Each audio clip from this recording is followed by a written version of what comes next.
On a cold morning in January 1944, Captain Robert Johnson guided his P-47 Thunderbolt through the grey skies over East Anglia, England. Below him, the patchwork fields of the English countryside spread out like a quilt, dotted with ancient villages and narrow roads that had existed since medieval times. His hands, steady on the controls despite the bitter cold seeping through his flight suit and numbing his fingers even through thick gloves, belonged to a man who had trained for 2 years to reach this moment. He was one of the first black American pilots to arrive in England for combat operations, and as his squadron descended toward their new base, he believed he understood exactly what awaited him on the ground. He had spent his entire life in a country that told him where he could sit, where he could eat, where he could live, where he could work, and where he could send his children to school. The military he served enforced the same rules with the full weight of regulations and the threat of court-martial. He expected England to be no different, perhaps even worse given the stories he had heard about European attitudes toward people who looked like him. What Captain Johnson could not have imagined, what no amount of briefing or preparation could have prepared him for, was that within weeks everything he thought he knew about his place in the world would be turned completely upside down. Before we dive into this story, make sure to subscribe to the channel and tell me in the comments where you're watching from. It really helps support the channel.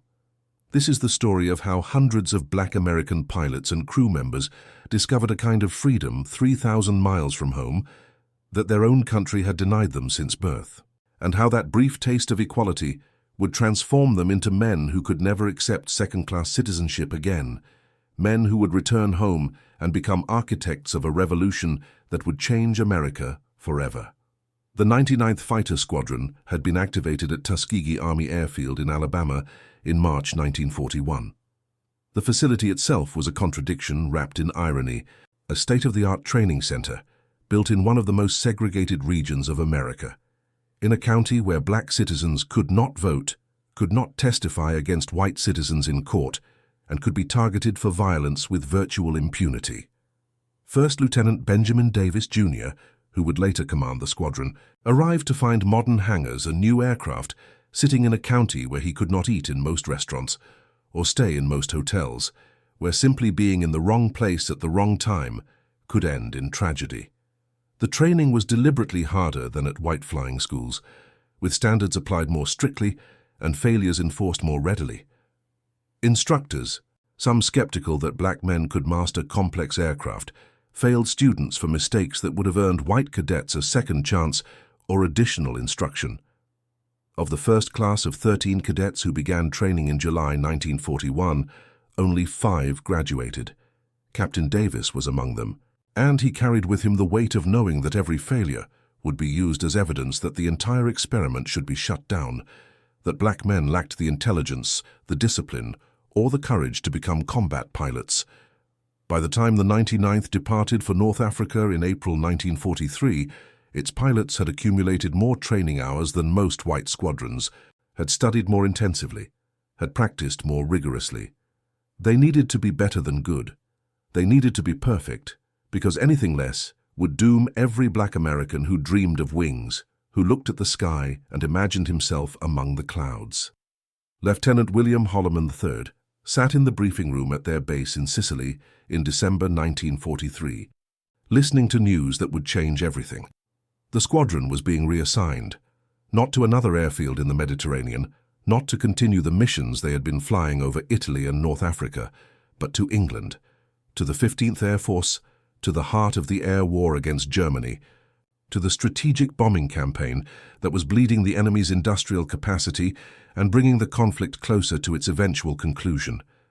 The room erupted in excited conversation that Major Davis quickly silenced with a raised hand. England meant real missions, the kind that filled newspapers back home and earned recognition. It meant flying the newest fighters, longer ranges, more significant targets. It also meant something else that hung unspoken in the room, but weighed on every man's mind. It meant leaving the relative isolation of North Africa for a country where thousands of white American troops were already stationed, where the systems of segregation that governed their lives would be even more entrenched because more white Americans would be present to enforce them. Lieutenant Charles Dryden, who had flown 43 combat missions over Italy and had seen enemy aircraft go down under his guns, felt his excitement tempered by hard-won experience. He had been in the military long enough to know that geography did not change regulations. The Army Air Forces maintained strict segregation regardless of continent, regardless of war, regardless of the contradiction between fighting for freedom abroad while denying it at home. He assumed England would simply be Jim Crow with rain and fog instead of heat and dust, segregation with a British accent instead of a southern drawl. The crossing took 8 days aboard a Liberty ship that pitched and rolled through January storms that sent waves crashing over the bow and made every meal an adventure in keeping food on plates and in stomachs. Second Lieutenant Alexander Jefferson spent most of the voyage in his bunk, too seasick to care about what awaited them, too miserable to think beyond the immediate need to keep from being thrown from his bunk by the ship's violent motion. When he finally staggered onto the dock at Liverpool on January 15, 1944, the cold hit him like a physical blow. He had grown up in Detroit and thought he knew winter, thought he understood what cold meant. But the damp English cold seemed to seep into his bones in a way that Michigan wind never had, penetrating through layers of clothing to settle into joints and muscles. Trucks took them through the port city's bombed streets to a transit camp. Jefferson stared out at the rubble, at buildings sheared in half with wallpaper and furniture visible inside, like a dollhouse opened for viewing. British civilians went about their business around the destruction as if it were completely normal, queuing at shops that had no front walls, riding bicycles down streets still littered with brick and shattered glass, conducting their lives amid ruins with a determination that was both admirable and heartbreaking. What struck him most, though, was something else entirely, something so unexpected that he questioned whether he had seen it correctly. A little girl, perhaps 6 years old with pigtails and a worn coat, waved at their convoy as it passed. Just waved, smiling, treating them exactly as she would have treated any soldiers. It was such a small thing, such an ordinary gesture that probably meant nothing to her. But Jefferson realized he could not remember the last time a white child in America had looked at him without being pulled away by a nervous parent, without being told not to stare, without being warned to stay away. The squadron was assigned to Ramitelli Air Base in Italy for primary operations, but a detachment of pilots and crew was sent to several bases in England for specialized training and coordination with Royal Air Force units. Captain Johnson found himself at a base near Cambridge with 20 other pilots and 30 ground crew members. They arrived expecting to be directed to separate facilities, separate quarters, separate everything, the familiar architecture of segregation that had defined their entire military experience and most of their civilian lives. Instead, the British officer who greeted them, a group captain with greying hair and ribbons from the First War on his chest, simply showed them to their barracks in the same building as white American pilots. When Johnson hesitated at the door, uncertain if this was a mistake that would be corrected with anger and humiliation, the British group captain looked genuinely confused. "Is something wrong, Captain?" he asked in an accent that reminded Johnson of newsreels and BBC broadcasts. Johnson did not know how to explain that in his own army, in his own country, he would never be housed with white soldiers, that there would be separate barracks, separate mess halls, separate recreational facilities, that it was not just custom but regulation, codified in military law and enforced with the threat of punishment for those who violated it. So he simply said nothing and walked through the door that had always been closed to him, feeling like he was crossing more than just a threshold. The mess hall was another shock to a system that had learned to expect the worst. No one directed them to a separate table. No one created an invisible boundary that they were expected to respect. No one gave them the look that said their presence was tolerated but not welcomed. Johnson sat down with his tray next to a white pilot from Ohio who introduced himself as Captain Frank Murphy and proceeded to complain about the food with the universal grumbling of soldiers everywhere. "They call this coffee," Murphy said, poking at his cup with genuine suspicion. "I call it hot brown water that's deeply offended actual coffee somewhere in its past. I think they make it by waving a coffee bean over hot water from a significant distance." Johnson laughed despite himself, surprised by the sound of his own laughter in this context. It was such a normal interaction, so completely ordinary, the kind of conversation that happened in mess halls around the world. But for Johnson, who had never shared a meal with white soldiers as an equal, who had always eaten in segregated facilities, the ordinariness was extraordinary. This was how it should be, he realized, just soldiers complaining about bad coffee and worse food, no qualifications necessary. Lieutenant Eugene Richardson, a navigator from Louisiana who had grown up picking cotton before earning his way through school, walked into a pub in the village near the base 3 days after their arrival. He had been warned by white officers back in the States that the British were even more prejudiced than Americans, that he would face hostility, or worse, that Europeans looked down on people of African descent even more than white Americans did. He pushed open the door expecting trouble. His body tensed for the confrontation he had learned to anticipate. The pub was crowded with soldiers and locals, the air thick with cigarette smoke and the smell of beer and wool. Conversation died for a moment as heads turned to see who had entered. Richardson tensed, ready for what came next, mentally preparing for the insults or the cold stares or the quiet words suggesting he would be more comfortable elsewhere. What came next was a cheerful voice from the bar that cut through his expectations like they were paper. "Room for one more, mate. What are you drinking?" The speaker was a Royal Air Force pilot with a magnificent handlebar mustache and a chest full of ribbons that spoke of considerable combat experience. He waved Richardson over to a space at the bar that magically opened up as men shifted their positions, making room without being asked, without making a show of it.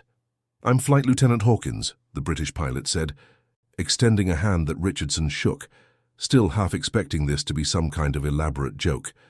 "You're with the American squadron at the base, yes? We heard you fellows were coming. Flew Thunderbolts in Italy, I understand.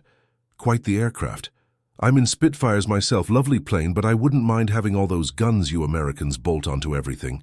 You could probably sink a battleship with a Thunderbolt if you hit it right."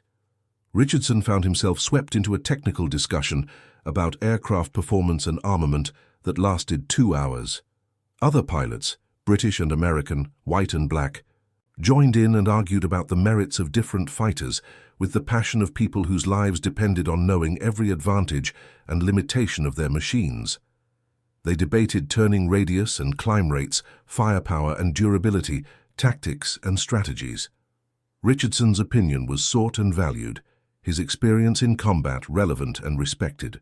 When Richardson finally left the pub well past midnight, slightly unsteady from warm beer that tasted nothing like the cold lagers back home, his head spinning from the ale and the conversation, he realized that not once during the entire evening had anyone mentioned his race. They had argued about aircraft, they had complained about officers, they had told jokes that ranged from clever to terrible, had sung songs that were even worse, had become the kind of instant friends that war creates. But no one had treated him as anything other than another pilot, another warrior, another man who flew and fought and understood the unique fraternity of those who went into hostile skies. The contrast became even more stark when white American military police tried to enforce segregation in British establishments, attempting to impose American racial rules on British soil. Staff Sergeant Isaac Woodard, part of the ground crew who kept the fighters flying through mechanical skill and dedication, witnessed an incident in a dance hall in Cambridge that would become infamous among the black servicemen stationed in England and would illustrate just how different British attitudes were. The hall was packed with British civilians, American soldiers both black and white, and British service members enjoying a rare evening of normality amid the war. A 5-piece band played swing music that had people dancing with genuine joy despite the war that raged across the Channel, despite the rationing and the bombing and the fear that hung over everything. Woodard watched as 3 white American MPs entered and immediately began trying to clear black soldiers from the dance floor, their authority and mission clear in their demeanor. "This establishment is off limits to colored personnel," one MP announced, his voice barely audible over the music, but his intent unmistakable. The band stopped playing. The sudden silence was deafening, shocking in its completeness. Every eye in the hall turned to the MPs standing in their crisp uniforms, batons at their belts expecting obedience. A British woman who had been dancing with a black corporal from Chicago spoke up, her voice clear and carrying across the room with the kind of upper-class accent that commanded attention. "I beg your pardon, but this is England, not America. We'll dance with whomever we please, thank you very much." A murmur of agreement ran through the British civilians in the hall, growing in volume and intensity. The MPs found themselves surrounded by hostile faces, and for one of the few times in their experience, those faces were white, and the hostility was not directed at black soldiers, but at white Americans trying to enforce segregation. "This is an American military matter," the lead MP said, his voice less certain now, awareness dawning that he was not in familiar territory.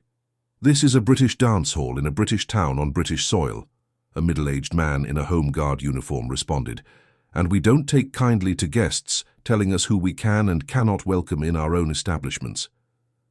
The base commander, a British colonel who had served in the First War and had scars to prove it, arrived within 20 minutes.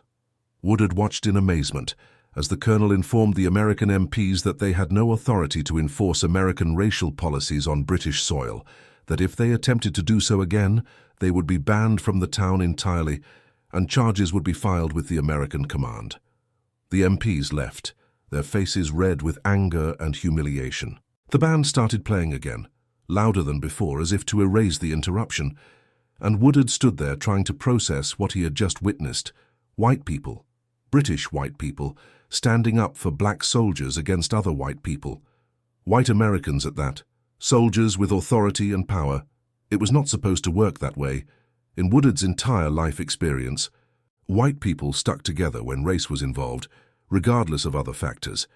But here now he had seen something different, something he had not believed possible. Lieutenant Roscoe Brown arrived in England in February 1944 with the 332nd Fighter Group, part of the larger deployment of what would become known as the Tuskegee Airmen. He was 22 years old, had a degree from Springfield College, had earned his wings through hard work and determination, and had never in his life been invited to dinner at a white family's home. The very idea was foreign, unthinkable, a violation of social rules so deeply ingrained that they felt like laws of nature. That changed his second week in England when Mrs. Margaret Henderson knocked on the door of his quarters at the base. She was a middle-aged woman with greying hair and a kind face, wearing a practical wool coat against the persistent cold and rain that seemed to define English weather. "Lieutenant Brown, I'm Margaret Henderson. My husband and I live in the village, and we'd be honored if you'd join us for dinner this Sunday. We try to have different airmen over when we can. It's not much, mind you, with rationing and all, but you're welcome at our table." Brown stammered out an acceptance, too surprised to be eloquent, still half convinced that there must be some misunderstanding. On Sunday, feeling deeply uncomfortable in his dress uniform, he found himself sitting in a small but tidy cottage with lace curtains and photographs on every surface, eating a dinner of rabbit stew and root vegetables with Mr. and Mrs. Henderson and their 2 teenage daughters. They asked him about his home, his family, his experiences, with genuine interest that he kept waiting to reveal itself as polite fiction. They showed him photographs of their son, a pilot in the Royal Air Force who had been taken down over France the previous year, his aircraft seen going down in flames by his squadron mates. Mrs. Henderson's voice grew quiet when she spoke of him, but there were no tears, just a steady sadness that had become part of who she was. "We like to have you boys over," Mrs. Henderson said quietly, her hands folded in her lap. "It helps us remember that someone somewhere might be welcoming our James, or at least we hope they are. We hope that wherever he is, someone is showing him the kindness we try to show you." Brown found himself telling them things he had never told white people before, stories that tumbled out in a way that surprised him, about growing up in Washington, about how he had to take streetcars to a different part of the city to go to high school, because his neighborhood school was for white students only, about how his father, a physician who had graduated at the top of his medical school class, had patients who respected his skill but would not shake his hand, who would call him by his first name while he called them Mr. and Mrs., about how his mother shopped at stores where she could not try on clothes before buying them, where she had to accept whatever fit the clerk claimed was correct. The Hendersons listened with what appeared to be genuine shock and dismay, their faces reflecting confusion and something close to anger at what he described. Their younger daughter, perhaps 16 with her mother's kind eyes, finally spoke up. "But that's awful. How can they treat people that way? How is that allowed?" Brown had no answer that would make sense to someone who had never lived it. No way to explain the self-reinforcing nature of segregation, how it was justified and perpetuated and defended. How could he explain that it was not just individuals, but an entire system, backed by law and custom and violence, designed to keep him in his place? How could he convey the daily reality of navigating a world where every interaction carried potential danger, where a misstep could mean humiliation or worse? What struck him most was the ordinariness of the evening. After the heavy conversation, they talked about the war, about food shortages and the challenges of feeding a family on rations, about a neighbor's new baby, about whether the rain would ever stop, about American movies they had seen and British ones Brown should watch if he got the chance. They treated him exactly as they would treat any guest, with courtesy and warmth that required no special effort or conscious tolerance. When he left, Mrs. Henderson pressed a small package into his hands. "Just some biscuits," she said, using the British term for cookies. "I know the food at the base isn't much to write home about. I saved a bit of sugar to make these, and I want you to have them." Walking back through the dark streets under a moonless sky, enforced by blackout regulations, unable to see more than a few feet ahead, Brown found himself fighting unexpected tears. This was how people were supposed to treat each other. This simple kindness, this basic human decency that required no special effort or conscious tolerance, just people being people, extending hospitality and friendship without regard to race or color or anything except shared humanity. The flying was everything they had trained for and more, demanding every bit of skill and courage they possessed. Captain Johnson led his flight on escort missions over France and Germany, watching B-17 and B-24 bombers drone toward their targets in massive formations, while fighters from both sides swirled in the sky looking for opportunities.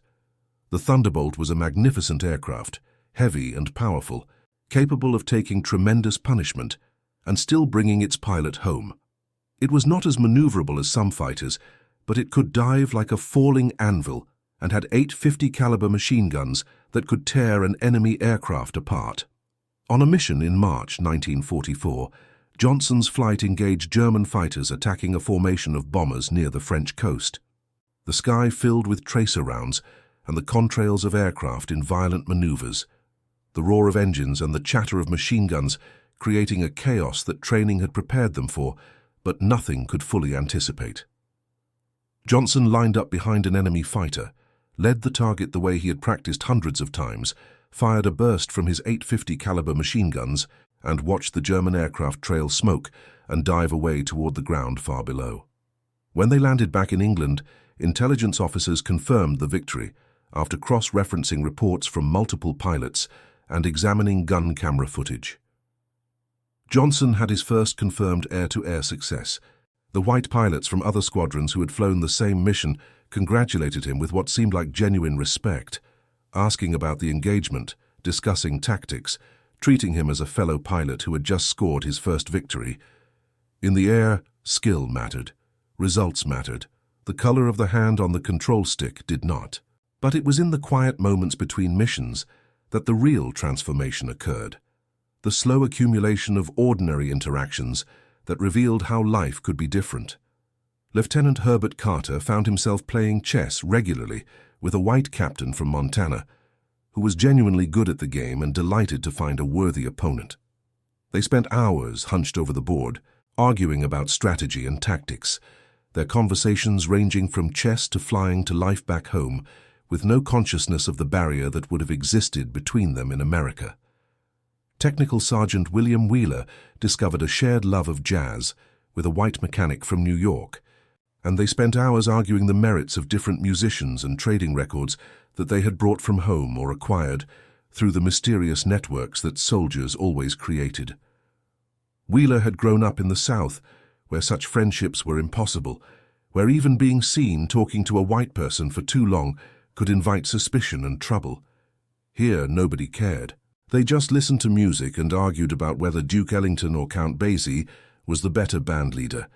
Second Lieutenant Walter Palmer, who had never attended an integrated school or worked an integrated job, who had grown up in a world so segregated that he barely interacted with white people, except in situations where the power differential was extreme, found himself in a study group with pilots from 6 different states preparing for promotion examinations.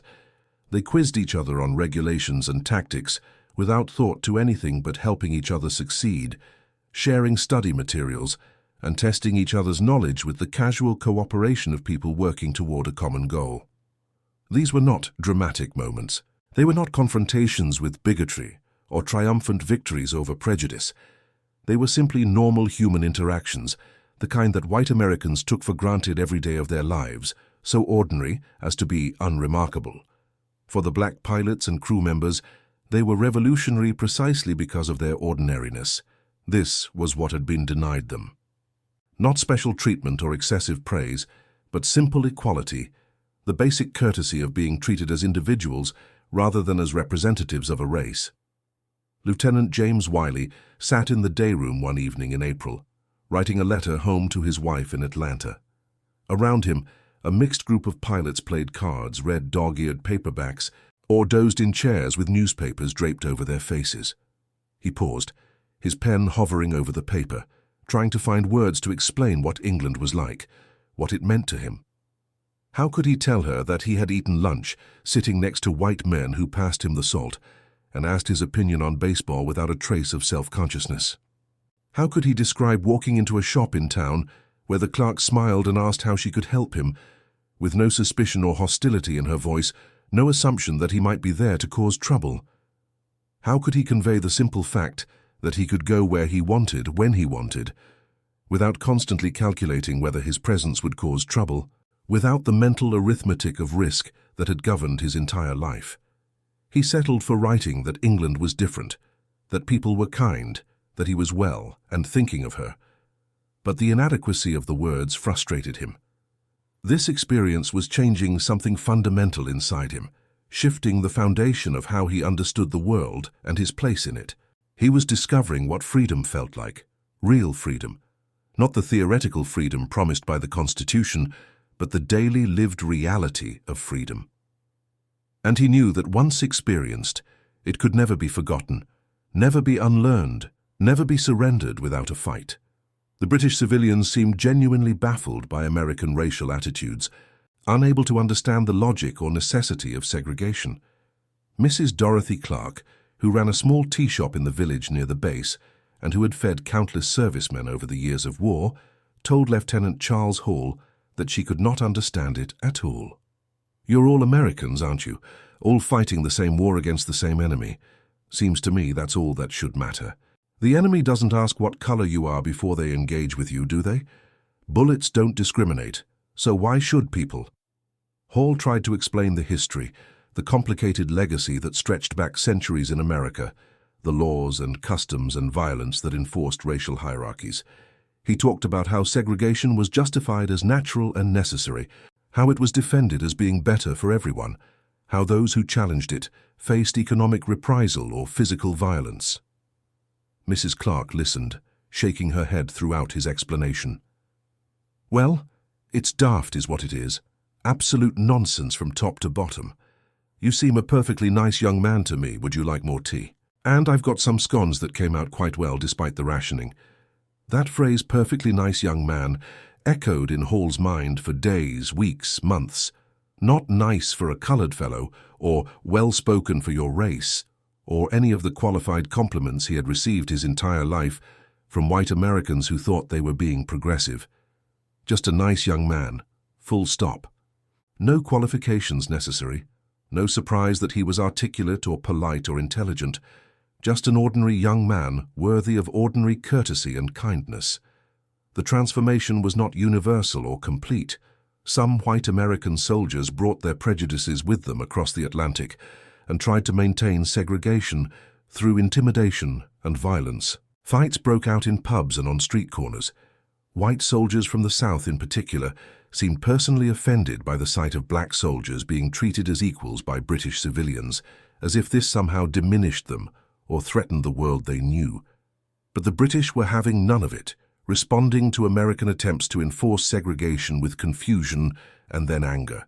Town councils banned soldiers who caused trouble, regardless of rank or service. Pub owners threw out Americans who objected to serving black patrons, making clear that their business was not wanted if it came with conditions about who else could be served. When a group of white soldiers tried to force a dance hall to exclude black servicemen, threatening to boycott if their demands were not met, the British organizers cancelled the dance entirely, rather than give in, publicly stating that they would not be party to American prejudice. A British newspaper editorial from the period captured the sentiment with the kind of direct language that Americans rarely saw in print. The question of racial prejudice is not one that concerns the British people. We are fighting against the theory of a master race, and we find it strange that some of our American allies seem not to understand the irony of their position. We welcome all who come to fight alongside us, and we judge them by their character and their courage, not by the color of their skin. For the black servicemen, this public support from white civilians was stunning in its novelty and power. They were accustomed to white Americans who might privately disagree with segregation but would never publicly oppose it, who would express sympathy in quiet moments but would never challenge the system in ways that might cost them something. The British seemed to have no such hesitation, speaking out against American racial attitudes with a forthrightness that was both refreshing and revelatory. Lieutenant Lee Archer experienced this support firsthand when a white American colonel confronted him in a pub, ordering him to leave because colored officers were not allowed in establishments where white officers drank. Before Archer could respond, before he could make the calculations about whether obeying or resisting would cause more problems, the pub owner stepped between them. The pub owner was a burly man named Tom Peterson, who had served in the First War and had scars that spoke of close combat. He looked at the colonel with the kind of calm that came from having faced worse things than an angry officer. "Now you listen here," Peterson said, his voice low and dangerous in the sudden quiet of the pub. "This young man wears the same uniform as you, flies the same missions as you, and bleeds the same blood as you. Far as I'm concerned, that makes him your equal in every way that matters. He's welcome in my establishment any time he chooses to walk through that door. You, on the other hand, are not. Get out." The colonel, faced with a room full of hostile British faces and several large British men rising from their seats with clear intent, chose discretion over valor and left.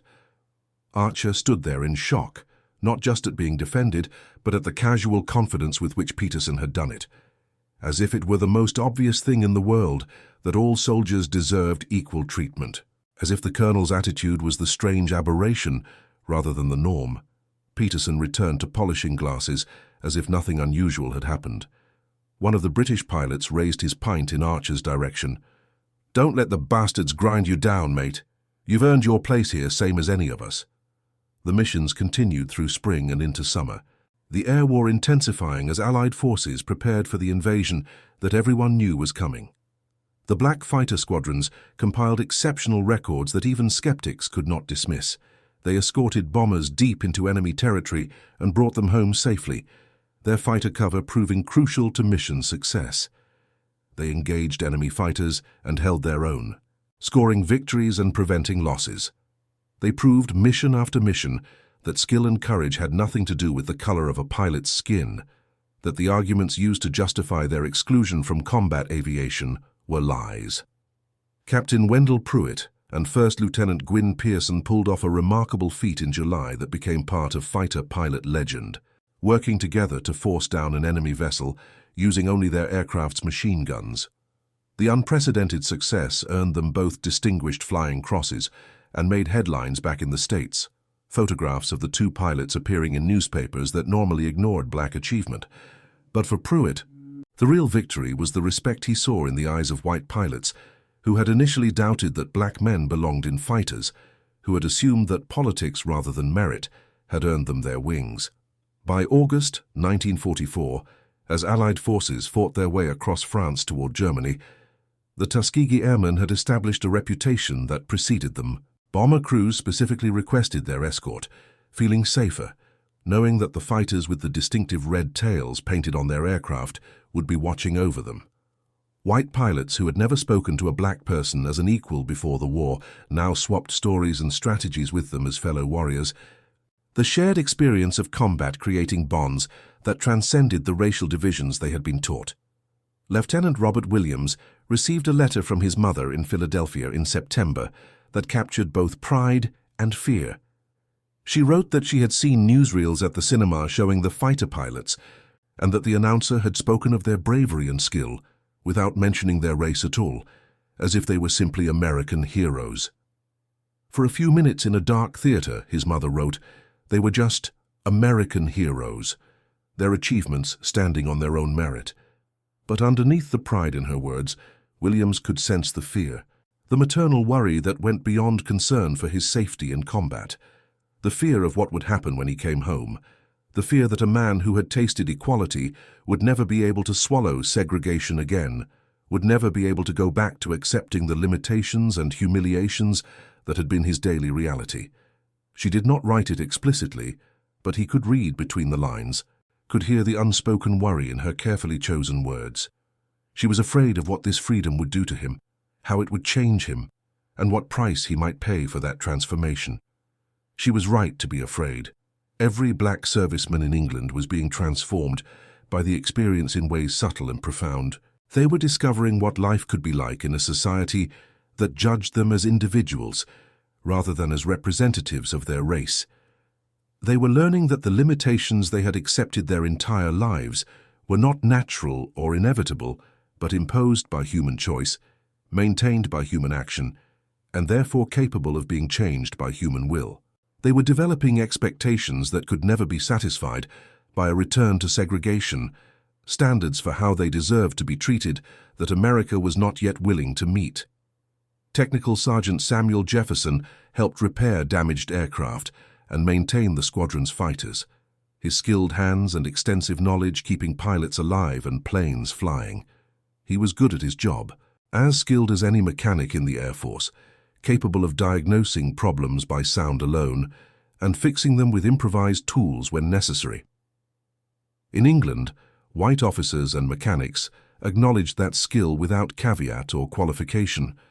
They asked his advice and actually listened to his answers. They respected his expertise and deferred to his judgment on technical matters. They treated him as a valued member of the team whose contributions mattered. Jefferson had grown up in rural Alabama, where stepping off a sidewalk to let a white person pass was not just custom, but survival. Where looking a white man directly in the eye could get him beaten or worse. Where being accused of not showing proper deference could destroy his life even if the accusation was false. Where his considerable mechanical skill had been channeled into jobs that white men did not want, because positions of responsibility were not available to him regardless of ability. He had fixed cars and tractors and machines of all kinds for white men who barely acknowledged his existence beyond paying him less than they would have paid a white mechanic. In England, none of that applied. He supervised repairs on aircraft that white mechanics worked on under his direction, his rank and expertise giving him authority that was respected rather than resented. Officers sought out his opinion on technical matters and implemented his recommendations without question. When he walked down the street in his uniform, no one expected him to move aside. No one looked at him with suspicion or hostility. He was just another American serviceman, worthy of the same respect as any other. One evening, sitting with other mechanics in a pub, a white sergeant from Iowa asked him about Alabama, genuine curiosity in his voice. Jefferson found himself describing the reality of life there, the daily humiliations and dangers that white Americans in the North could barely imagine because they had never witnessed them. The segregated schools and buses, the separate water fountains and restrooms, the unspoken rules about where he could go and what he could do. The casual violence that reinforced the system, the economic retaliation against those who challenged it, the complete lack of legal recourse when rights were violated. The men listened in silence, their faces reflecting shock and discomfort. When Jefferson finished, the Iowa sergeant spoke, his voice quiet. "That's no way to live, no way at all. No person should have to live like that." Jefferson agreed, and having lived differently, even briefly, even in the midst of war, he knew he could never go back to accepting it. He could never unsee what he had seen, unlearn what he had learned. The experience of being treated as fully human had changed something fundamental inside him, had given him a standard against which to measure America and find it wanting. The letters home from black servicemen in England began to share a common theme that military censors noted but could not suppress.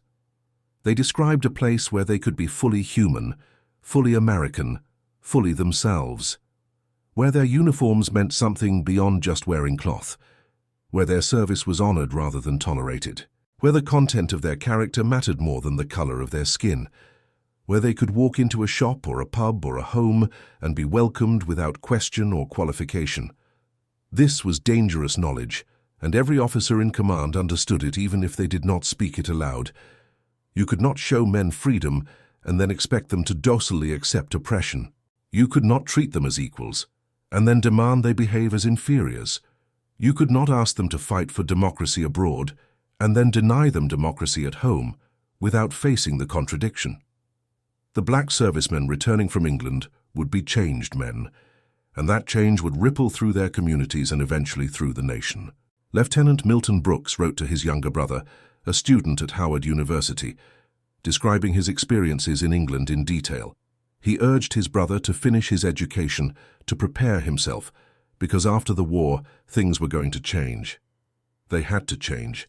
Too many black men had seen too much, learned too much, experienced too much to ever go back to the way things were.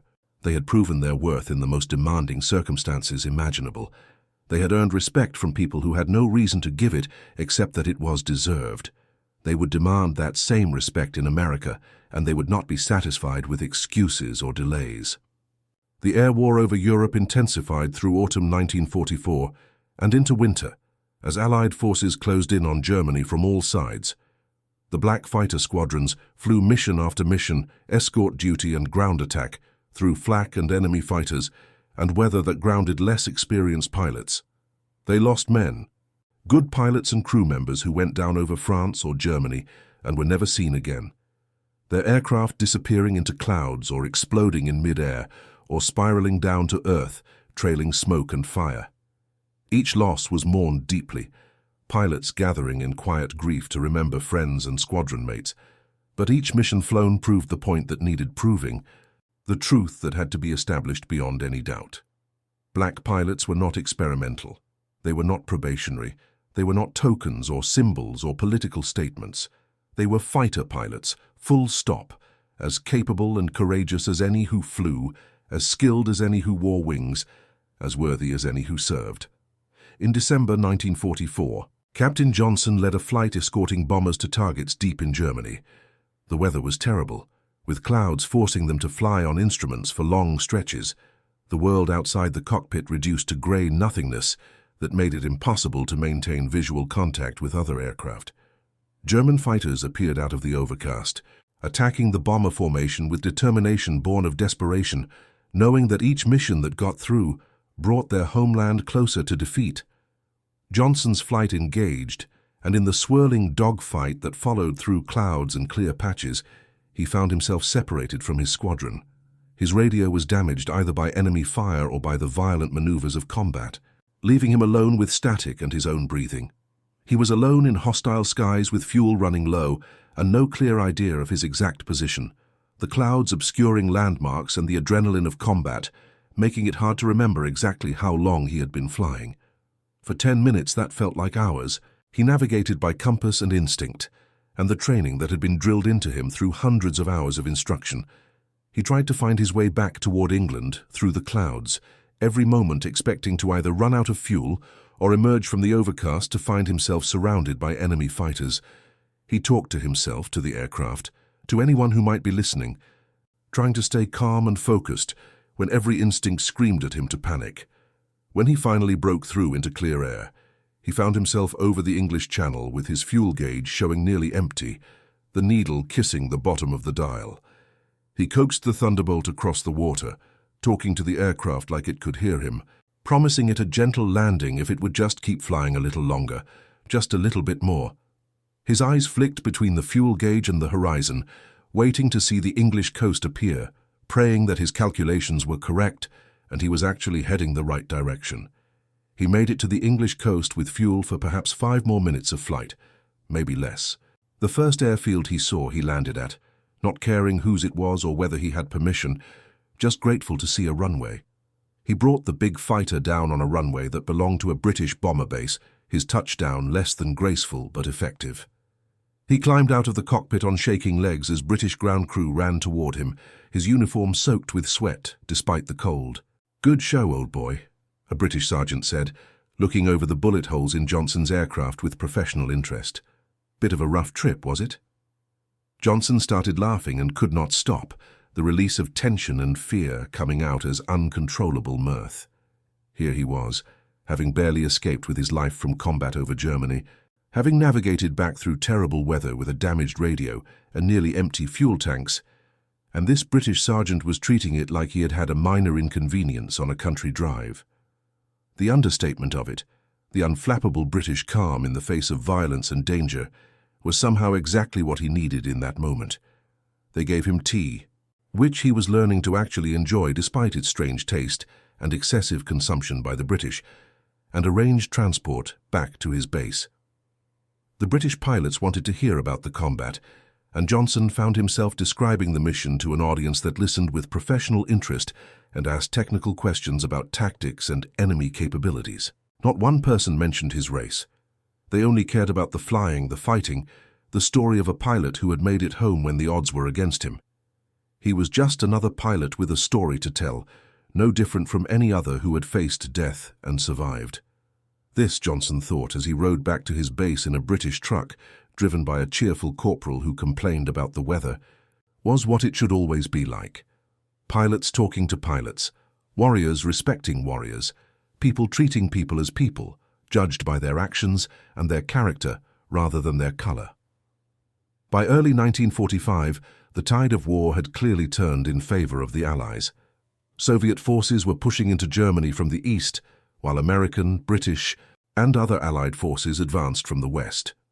The Luftwaffe, once a fearsome opponent that had dominated European skies, was running out of fuel, aircraft, and experienced pilots.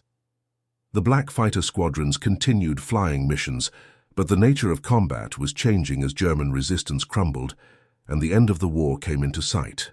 Lieutenant William Green flew his 50th mission in February 1945, a milestone that entitled him to return to the States, his combat tour complete. He should have been elated, excited to go home to family and friends after months of combat and danger.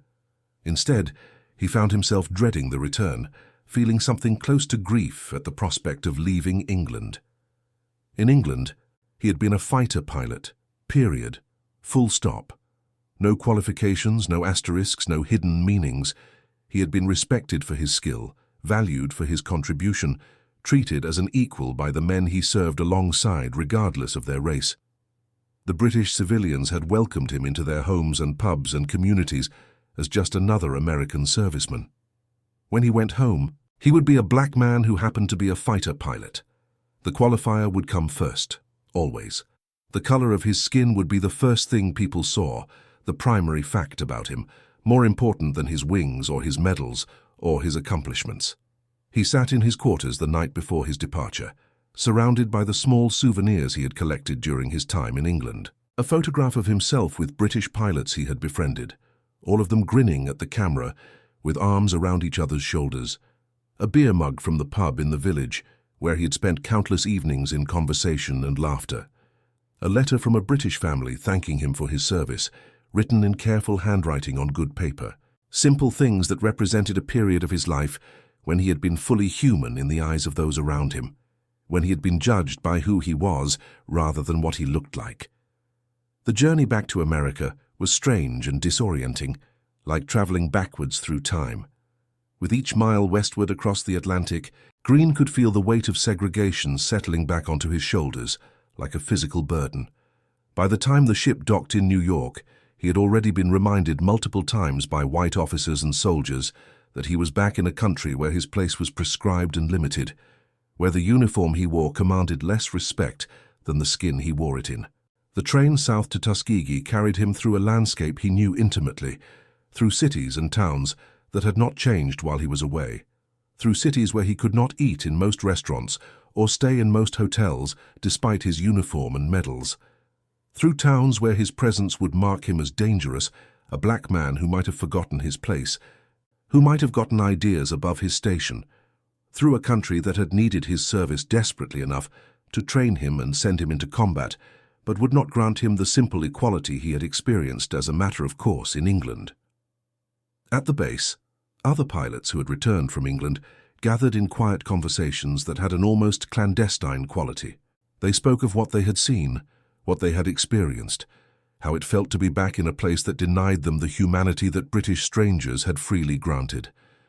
They spoke of the future, of changes that needed to come, of the impossibility of accepting what they had once endured without question. They spoke of organizing, of pushing back, of demanding the rights they had earned, and that could no longer be denied without hypocrisy, so blatant it shamed the nation.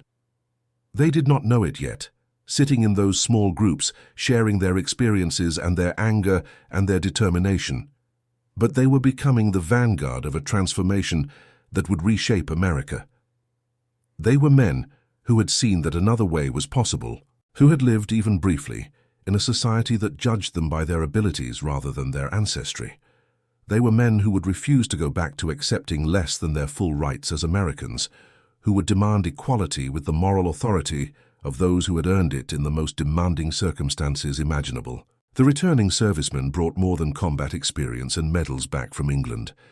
They brought knowledge that was more dangerous to segregation than any weapon. The knowledge that segregation was not natural or inevitable, that it was not ordained by God or dictated by nature, that white people could see black people as equals if they chose to, that different societies made different choices, and that America's choice to maintain segregation was just that, a choice that could be changed. This knowledge spread through black communities across America like ripples from a stone thrown in still water. Soldiers told their families and friends about England, about being treated as full human beings, about the respect and kindness they had received from white civilians who seemed genuinely baffled by American racial attitudes.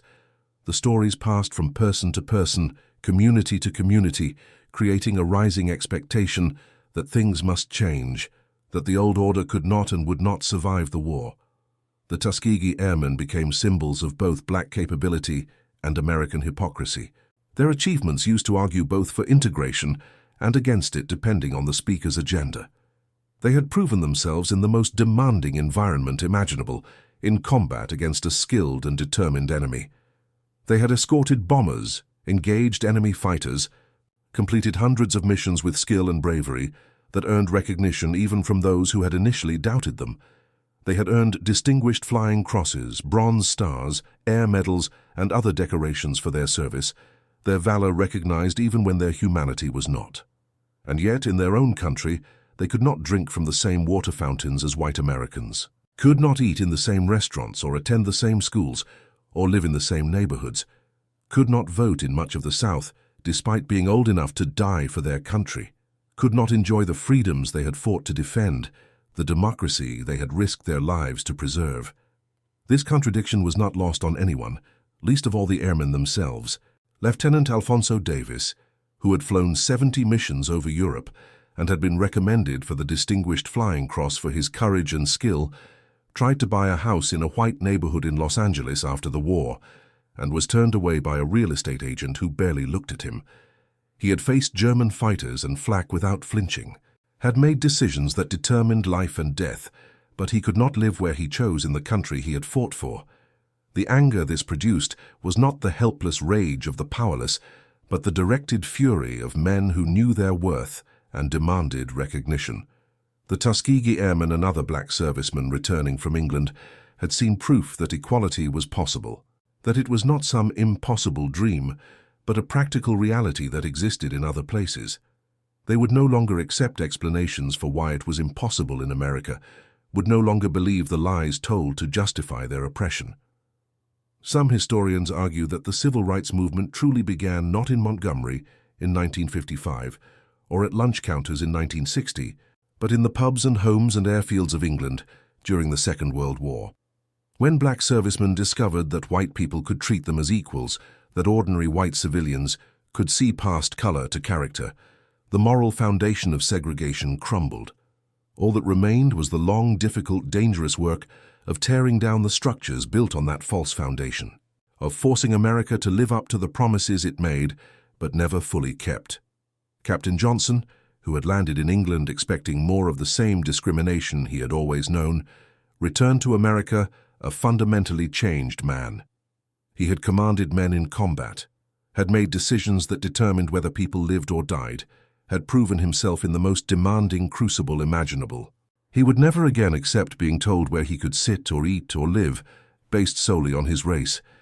The experience of being treated as an equal, as a full human being worthy of respect and dignity, had given him a standard by which to measure America and find it desperately wanting. When the Air Force integrated in 1948, following an executive order from President Truman that military officers had warned would destroy morale and combat effectiveness, it was not an act of charity or progressive idealism. It was a recognition of reality, demonstrated by the Tuskegee Airmen and other black servicemen. They had proven beyond any reasonable doubt that segregation in the military served no purpose except to enforce bigotry and waste talent. Their competence made continued discrimination impossible to defend, even to those who wanted desperately to defend it, even to those whose worldview depended on maintaining racial hierarchies. The British civilians who had welcomed black American servicemen into their homes and pubs and communities probably did not realize the historical significance of their simple kindness at the time. They were just treating people decently, the way they thought people should be treated, extending the same courtesy to all who served alongside them. But for the recipients of that treatment, it was revolutionary. It proved that the limitations imposed on them at home were choices, not necessities. Human choices that could be changed by human action, social constructs that could be deconstructed and rebuilt in more just forms. Mrs. Henderson, who had invited Lieutenant Brown to dinner and had treated him like family, never knew that her small act of hospitality helped transform a young man's understanding of what was possible, of what he deserved, of what he would demand from his own country. The pub owner who defended Lieutenant Archer did not realize he was demonstrating a form of courage that the officer had rarely seen from white civilians, a willingness to stand up for what was right, even when it meant confronting other white people. The shopkeeper who smiled and asked how she could help was just being polite, going about her daily business, unaware that her simple courtesy was extraordinary to someone who had experienced its opposite his entire life. These small moments accumulated across thousands of interactions between British civilians and black American servicemen, creating a weight of experience that could not be dismissed or ignored. Each one was a tiny crack in the edifice of segregation, a small proof that the structure was not as solid as it appeared, that the foundations were built on lies rather than truth. Together, they helped create a generation of black Americans who had experienced equality and would fight for it at home with the same courage they had shown in combat. The legacy of those years in England extended far beyond the individuals who lived them, rippling through families and communities and eventually through the entire nation. The Tuskegee Airmen became powerful symbols in the civil rights struggle, living proof that black Americans could excel at anything if given the opportunity. Their success in combat undermined every argument about inherent limitations or natural hierarchies, exposing these claims as the prejudices they had always been. Their transformation in England demonstrated that racial prejudice was learned behavior, not inevitable human nature, and that it could therefore be unlearned. When veterans of the Tuskegee Airmen spoke at civil rights rallies in the 50s and 60s, they brought unique authority to their demands for equality. They had not just theorized about what black Americans could achieve, they had done it in the most demanding circumstances imaginable, and they had seen white people acknowledge it without qualification or caveat. They knew equality was possible because they had lived it, had experienced it not as an abstract ideal, but as daily reality, and they could describe it in concrete terms that resonated with audiences tired of being told to wait for a more convenient time. The children and grandchildren of those airmen grew up hearing stories about England, about a place where their fathers and grandfathers had been treated as fully human, where skill and character had mattered more than color. These stories shaped expectations and ambitions, providing evidence that contradicted the lies of segregation. They proved that the limitations imposed by American society were not reflections of reality, but artifacts of an unjust system that could and should be changed. Some of the British families who had hosted Black American servicemen during the war maintained friendships that lasted decades, spanning continents and generations. Letters crossed the Atlantic for years, carrying news of marriages and children and achievements, creating bonds that testified to the possibility of genuine human connection across racial lines. These connections were small threads, linking two countries and demonstrating that relationships based on mutual respect and simple human decency could transcend the racial prejudices that divided societies. In later years, as some of the airmen visited England again as tourists or honored guests, they were greeted as returning heroes. British veterans remembered the American pilots who had flown alongside them in the war, who had helped win the peace that followed. Communities honored their contributions with commemorative plaques and ceremonies, and the aging airmen found themselves welcomed back to a country that had given them, however briefly, a taste of the freedom they had fought for, but had been denied at home. The irony was not lost on them, this reversal of the usual narrative. They had traveled thousands of miles from America to fight for freedom and democracy against forces that denied both. And they had found more of both in a foreign country than in their own. England had not been perfect. British society had its own prejudices and inequalities, its own class divisions and social hierarchies.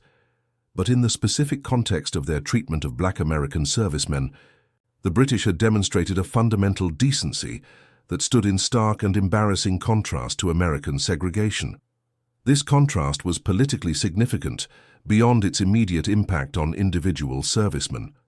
America was positioning itself as the leader of the free world, the defender of democracy against totalitarian tyranny, yet it denied basic rights to millions of its own citizens based solely on race, creating a hypocrisy that Soviet propaganda exploited ruthlessly. The Tuskegee Airmen's experiences in England highlighted this contradiction in ways that were impossible to dismiss or explain away. How could America claim moral superiority over oppressive regimes when it treated its own heroes worse than British strangers treated them? The question haunted American policymakers throughout the Cold War and contributed to the pressure that eventually led to desegregation and civil rights legislation. International embarrassment over segregation, combined with domestic pressure from civil rights activists, made continued defense of the old order increasingly untenable. The experiences of black servicemen in England provided both moral weight and practical evidence for arguments that segregation damaged American interests, both domestically and internationally. But for the men who had lived through those years, the political implications were secondary to the personal transformation they had undergone. They had learned something fundamental about themselves and about human nature that could never be unlearned. They had learned that they were not inferior, that their worth was not determined by their color, that the limitations imposed on them were artificial and unjust. They had learned that another way of living was possible, that white people could see them as equals if they chose to, and that the choice to maintain segregation was just that, a choice, not a necessity. This knowledge was power, the kind of power that could not be taken away by force or suppressed by law. It was the power of certainty, of knowing from direct experience that the world did not have to be the way it was, that change was possible because alternatives existed. It was the power of moral authority, of having proven oneself worthy of respect and dignity through the most demanding test imaginable. It was the power of connection, of having experienced genuine human friendship across racial lines and knowing it was real and valuable and worth fighting for. Captain Johnson, reflecting on his time in England in interviews decades later when he was an old man with grandchildren, spoke of it as the period when he truly understood what freedom meant. Not the abstract freedom to vote that was denied in much of the South, not the theoretical freedom promised by the Constitution, but routinely violated in practice.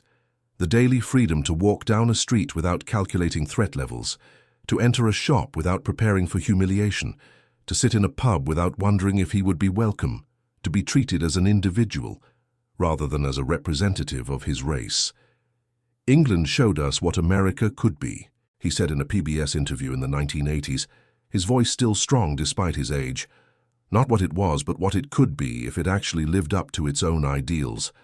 We came back determined to make America measure up to what we had experienced in a foreign country. We had defended democracy with our lives. We were going to insist on enjoying it in our daily lives. We had earned that right, and we were not going to let anyone take it away. The Tuskegee Airmen flew their last combat missions in the spring of 1945 as the war in Europe entered its final phase. By the time Germany surrendered in May, they had compiled a record that could not be dismissed or diminished.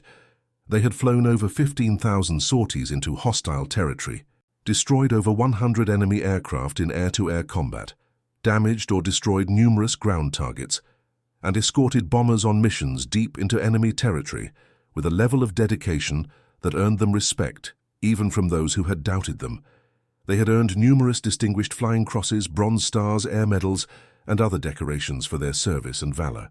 More importantly, though the medals could be counted and displayed, they had proven beyond any doubt that Black Americans could excel in the most demanding military roles.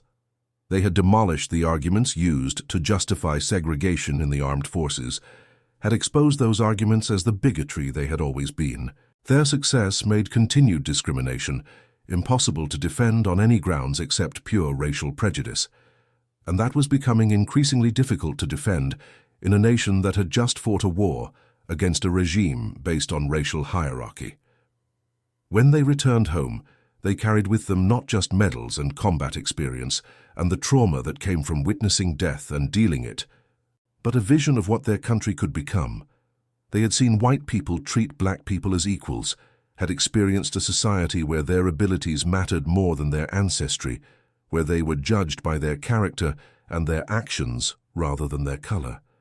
They refused to settle for less in their own country, would not accept the old arrangements that had governed their lives before the war. The journey from those experiences in England to the civil rights victories of the 50s and 60s was not straight or simple or bloodless.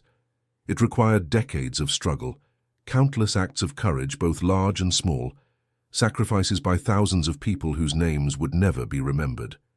But the knowledge that equality was possible, demonstrated by the simple kindness of British civilians during the war, provided a foundation for that struggle that proved unshakable. The black pilots who landed in England in 1944, expecting more of the same discrimination they had always known, discovered instead a glimpse of what freedom truly meant. That discovery changed them in ways that could never be undone, that shaped the rest of their lives and the lives of those who came after them. They returned to America as different men, men who would demand the rights they had earned and refuse to accept the limitations that had once defined their existence. In that transformation, in that refusal to accept injustice after having experienced justice, lay the seeds of the changes that would eventually, slowly, painfully, at tremendous cost, make America live up to the promises it had always made, but never fully kept. And that concludes our story. If you made it this far, please share your thoughts in the comments. What part of this historical account surprised you most? Don't forget to subscribe for more untold stories from World War II, and check out the video on screen for another incredible tale from history. Until next time.